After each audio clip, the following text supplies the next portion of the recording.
মাছের কালিয়া বানাবো। এখানে আমি মাছগুলোকে ধুয়ে নিয়েছি। আর এখন নুন, হলুদ, লঙ্কার গুঁড়ো আর একটু গোলমরিচের গুঁড়ো,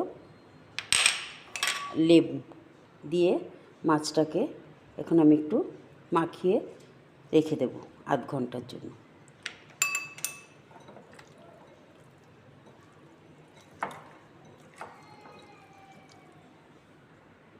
কড়াইটা গরম হয়ে গেছে, এখন আমি এর মধ্যে তেল দিয়ে দেব। আর তেলটা দেব সাদা তেল। সাদা তেল দিয়েই মাছটা ভাজবো। আর পুরো রান্নাটাই সাদা তেল দিয়েই আমি করব। তো তেলটা এখন গরম হোক।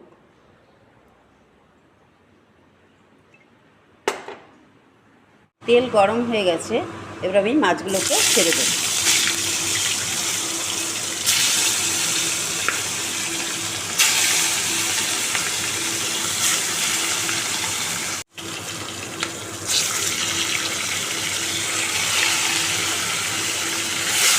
ভালো করে মাছগুলো ভাজা হবে।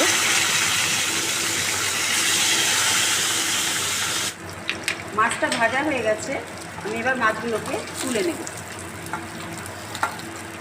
মাছগুলো খুব সুন্দর ভাজা হয়েছে।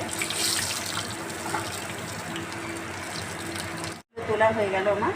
এবার আমি ফোড়নে দিয়ে দেবো জিরে আর গরম মশলা, এলাচ দিয়ে দিলাম, আর দিলাম শুকনো লঙ্কা।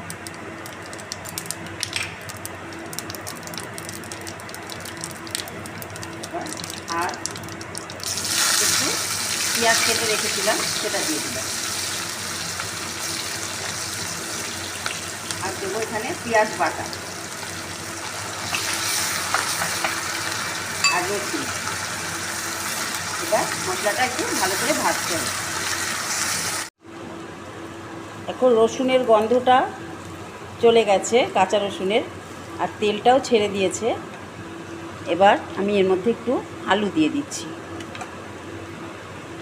কয়েক পিস আলু কেটে রেখেছিলাম, সেই আলুটা দিয়ে দিলাম। আর দেবো একটু টমেটো পেস্ট করে রেখেছি, টমেটো পেস্ট আর আদা বাটা। এখন এটাকে, আলুটাকে একটু ভালো করে মশলাগুলোর সাথে ভাজতে হবে। আলু মশলা ভাজা হতে হতে আমি এর মধ্যে একটু হলুদ দিয়ে দিচ্ছি। আর দেব নুন আর লঙ্কার গুঁড়ো, কাশ্মীরি লঙ্কার গুঁড়ো আর ধনের গুঁড়ো, জিরের গুঁড়ো। এইবার মশলাটাকে একটু ভালো করে কষতে হবে। মশলাটা ভালো কষা হয়ে গেছে, আলু মশলা খুব সুন্দর করে কষা হয়েছে। এবার এর মধ্যে আমি জল দিয়ে দিচ্ছি।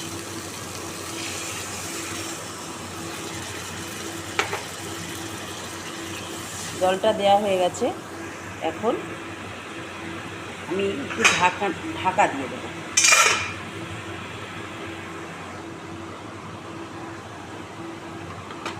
অন্তত 5 মিনিট আলুটা সেদ্ধ হবে। এখন আমি খুলে দেখি কেমন ঝোলটা হয়েছে, কতটা শুকিয়েছে। এবার আমি মাছগুলোকে এর মধ্যে দিয়ে দেব। দিয়ে আরও 2-3 মিনিট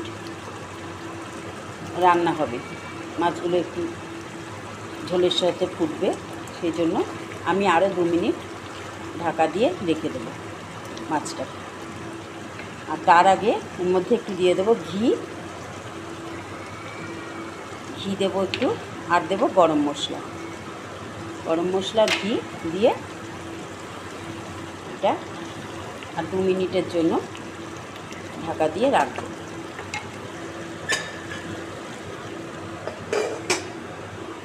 এখন আমি দেখি কেমন হয়েছে।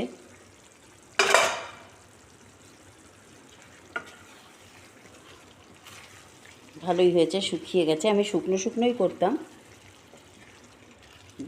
যেহেতু এটা মাছের কালিয়া। আর একটু ধনে পাতা উপর ছিটিয়ে দিলাম অল্প। কালিয়াটা রেডি হয়ে গেছে, খুব সুন্দর হয়েছে দেখতে। আপনারাও ট্রাই করবেন।